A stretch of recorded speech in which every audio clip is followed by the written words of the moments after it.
J'avais un tout petit questionnaire. Vous connaissez le questionnaire de Proust, donc j'essaie de me rappeler quelques questions de tout ça.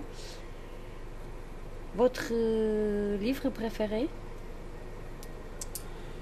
Le livre qui a été écrit par Albert Cohen, Belle du Seigneur. Je trouve que c'est un magnifique livre sur l'amour,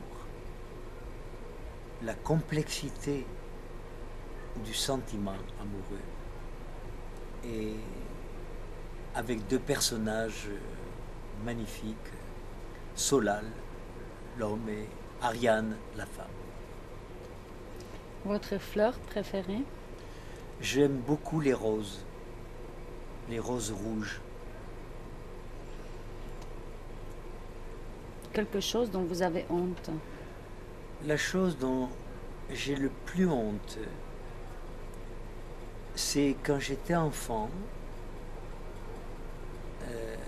un garçon plus grand que moi m'a menacé de me frapper, de me faire mal, si je ne m'excusais pas de quelque chose que je n'avais pas fait.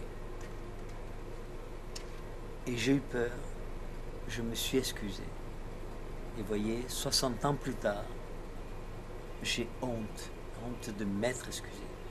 J'aurais dû aller au-delà de ma peur et dire non, tu peux me frapper, je m'excuserai pas. Mais c'est pas ce que j'ai fait. Et je garde, voyez, ça comme une honte. Au fond, de ne pas m'être respecté. Dernier livre, on parlait des livres. Dernier livre que vous avez lu? Le dernier livre que j'ai lu, c'est un livre écrit par un Américain qui s'appelle Journal d'une femme adultère. Journal d'une femme adultère. Je ne pense pas que c'est un livre très connu, mais je crois qu'il a eu un gros tirage en Amérique. Et c'est un livre étonnant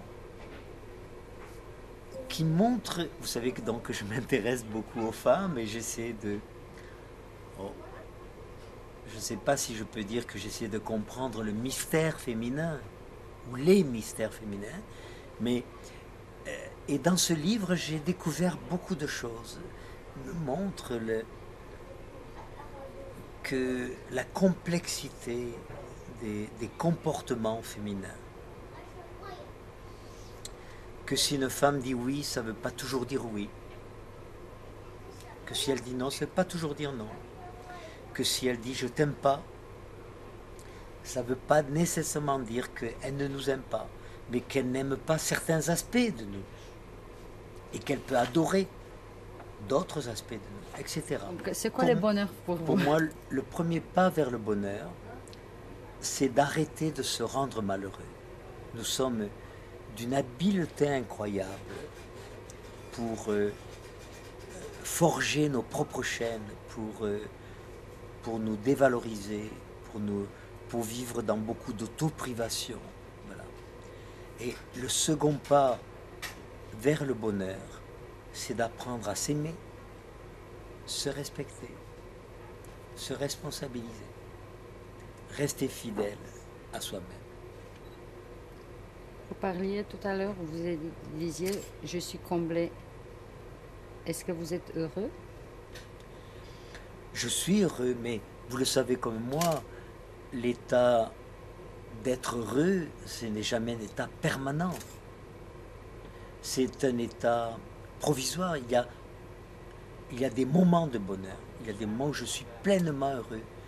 Ce que je sais, c'est que aujourd'hui, je passe pas à côté. S'il y a une possibilité, je saute dedans, à plein cœur, à plein pied. Question du questionnaire de Proust, la dernière. Comment aimeriez-vous mourir? Oh, je crois que j'aimerais mourir dans mon sommeil. J'aimerais, voilà, terminer ma journée, m'endormir comme je le fais à minuit, 1 heure du matin, et au lieu de me réveiller à 5 heures, ne pas me réveiller et mes proches, celles qui m'aiment, mes enfants, me découvrent et voilà. Je trouve que c'est une belle mort de mourir dans son sommeil, apaisé, de mourir en paix ou en état de grâce avec soi-même. Merci. Si vous avez quelque chose à me dire, vous, parce que je ne veux pas finir sur cette dernière question, mais c'était la dernière du questionnaire. Ce que j'ai à dire, d'abord, moi je vous remercie de la stimulation de vos questions. Ça m'a permis de dire, je crois, beaucoup de choses. Et ce que j'ai à dire à ceux qui me verraient, qui m'écoutent, qui vont m'écouter, formez-vous relations humaines. Vraiment, prenez un peu de temps pour apprendre ce que j'appelle quelques règles d'hygiène relationnelle. J'en ai inventé 100, mais même si vous n'en apprenez que 3, 4, vous changez votre vie. Vous changez votre vie. Vous avez plus de possibles d'être vous-même, plus de possibles d'accéder au meilleur de vous et d'accéder aussi au meilleur de l'autre, de développer ce que j'appelle des relations de croissance, des relations de bien-être. Voilà, c'est mon invitation.